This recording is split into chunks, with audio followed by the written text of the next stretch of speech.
The fighter should have been ready before sunrise. Instead, it sat motionless beneath the camouflage net at Clark Field, its engine silent while American bombers gathered somewhere beyond the clouds. Mechanics searched through crates, dug beneath hastily buried supplies, and opened wooden boxes that contained everything except the one component they desperately needed. The pilot was alive. Fuel waited in drums nearby. But without a single carburetor, the Zero would never leave the ground. How could an air force that had conquered half of the Pacific in a matter of months be defeated by one missing part? To answer that question, you have to look beyond the pilots who became legends and toward the men history almost never remembers, the exhausted mechanics whose war was fought with wrenches instead of rifles. In early 1942, Japan's advance seemed unstoppable. Airfields across Malaya, Burma, the Dutch East Indies, and the Philippines fell with astonishing speed. Captured runways still held fuel tanks, spare tires, repair equipment, and workshops abandoned before they could be destroyed. Japanese pilots landed on fields that appeared ready-made for continued conquest. For a brief moment, everything worked. Zeros flew patrol after patrol. Engines received scheduled overhauls every 150 flight hours. Damaged aircraft returned to service with remarkable efficiency. Pilots believed they belonged to the finest air arm in the world.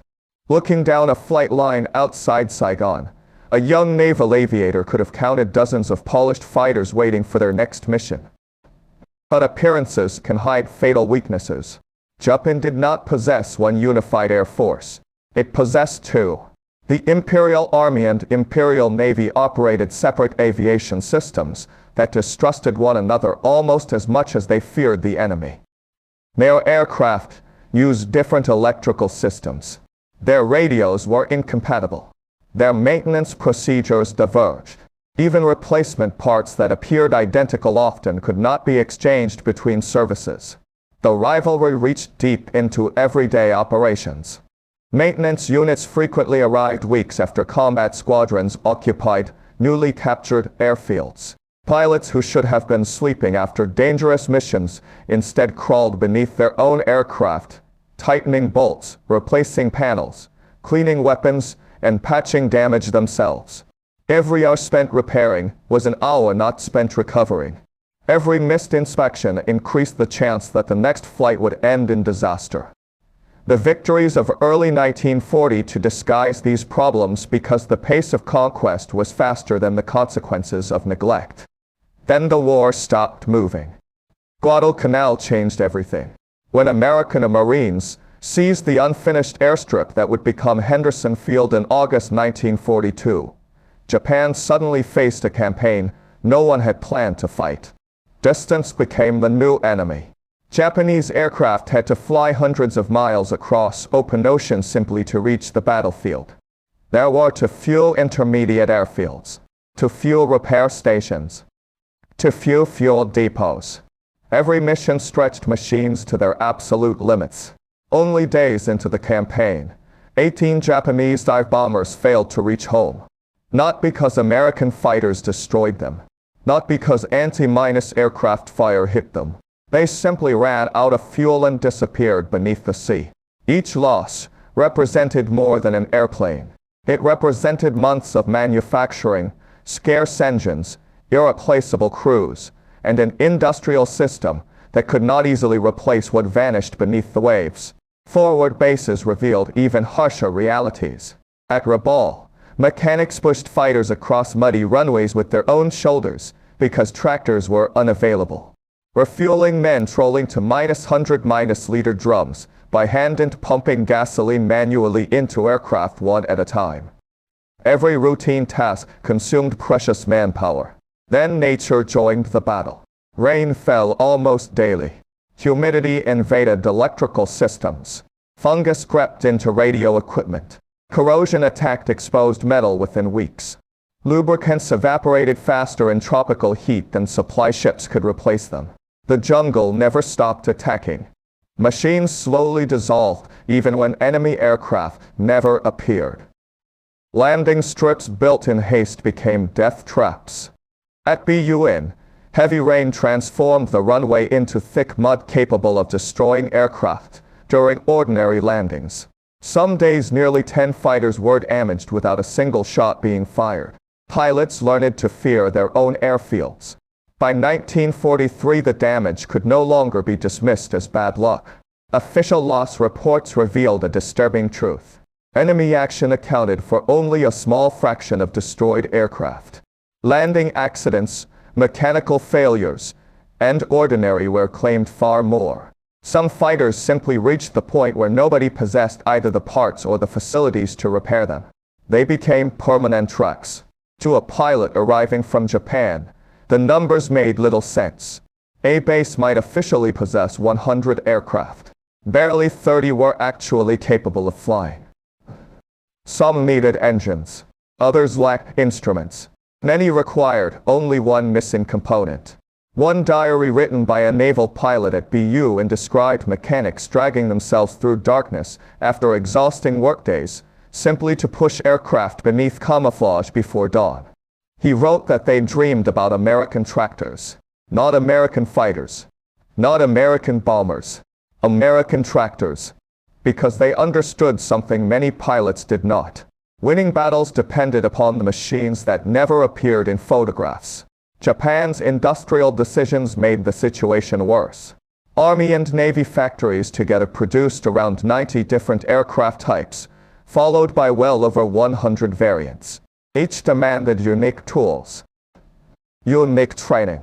A mechanic qualified to repair one fighter often stood helpless before another part, only meters away. Standardization scarcely existed. Even radios became expendable. Many pilots removed malfunctioning radio sets entirely because carrying useless equipment simply reduced performance. Communication became another casualty of logistics.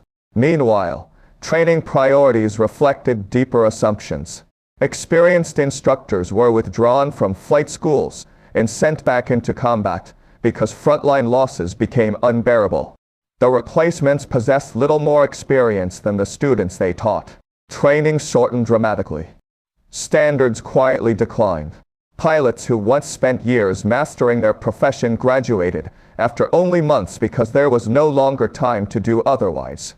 Veterans disappeared faster than experience could be replaced. Saburo Sakai, one of Japan's surviving aces, later watched this transformation with growing despair. The careful preparation that had once produced elite aviators gradually gave way to hurried instruction driven by desperation rather than excellence. American commanders noticed the same trend from the opposite side. General George Kenney observed Japanese aircraft becoming steadily less capable throughout New Guinea.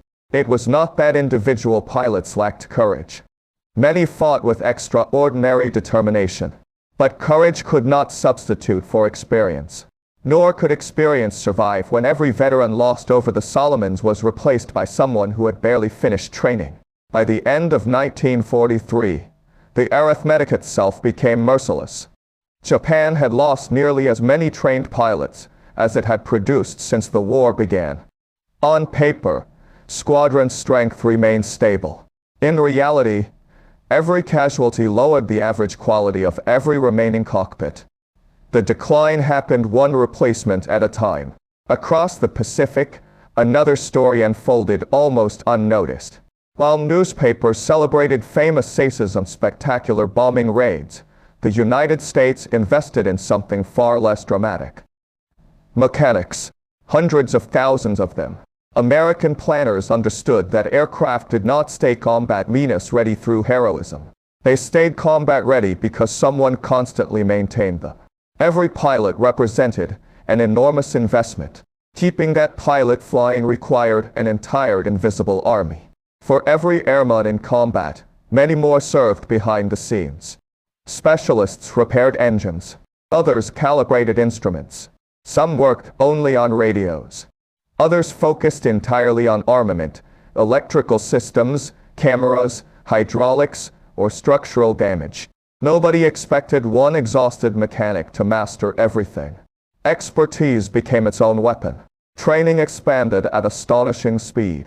Maintenance schools compressed lengthy peacetime courses into intensive wartime programs without abandoning specialization. Mobile instruction teams traveled directly to forward airfields carrying engines, tools, and demonstration equipment so technicians could learn new aircraft without leaving their squadrons. Knowledge moved toward the battlefield, not away from it. On a beat-wet night base in the Marianas, one bomber belonged to an entire maintenance team. A crew chief coordinated inspections. An assistant monitored daily servicing. Several mechanics focused exclusively on engines and airframes. Separate specialists handled electronics, weapons, and communications. Every system had someone responsible. When something failed, everyone already knew whose job it was to fix it. Organization proved just as important as manpower. Routine maintenance remained with squadron personnel. Larger repairs moved automatically to higher-level workshops equipped with heavier machinery. Severe structural damage traveled farther still to specialized depots. Eventually, damaged aircraft reached floating repair ships that followed advancing forces across the Pacific. Nothing remained stranded for long because every problem had a destination. The system itself made decisions before individuals needed to. It was not perfect. Some American squadrons still suffered mechanic shortages. Truck drivers occasionally learned aircraft repair because qualified technicians remained unavailable. Even in 1945, manpower gaps persisted. But shortages inside an enormous system differ greatly from shortages inside one already stretched beyond its limits. America could absorb mistakes. Japan increasingly could not. By 1944, spare parts disappeared from Japanese supply chains faster than factories could replace them. Entire aircraft waited for one valve, one fuel pump, one instrument. The missing item might actually exist somewhere else. There simply was no efficient system to find it. The American solution to distance became almost unbelievable. Under a highly secret wartime project, ordinary Liberty ships entered shipyards and emerged transformed into floating aviation repair depots. They became mobile factories, machine shops, electrical workshops, radio laboratories, propeller repair stations, metal fabrication plants. Everything sailed directly toward combat. Even helicopters accompanied some vessels, carrying replacement parts and recovering damaged equipment between islands.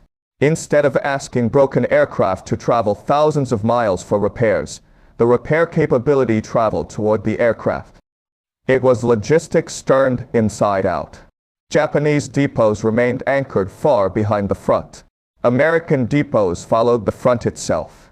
The difference gradually became overwhelming. Late in 1944, American air attacks devastated Japanese airfields throughout the Philippines. Aircraft burned where they stood. Repair facilities became immediate targets. Japanese commanders responded logically. They dispersed everything. Parts were buried beneath homes. Engines disappeared into warehouses. Tools hid inside rice mills. Supply dumps scattered across entire provinces. The strategy reduced the damage from bombing. It also shattered the maintenance system.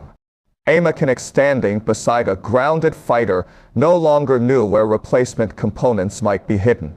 Somewhere nearby, perhaps beneath a farmhouse floor or concealed inside a public building, the exact part he required might already exist.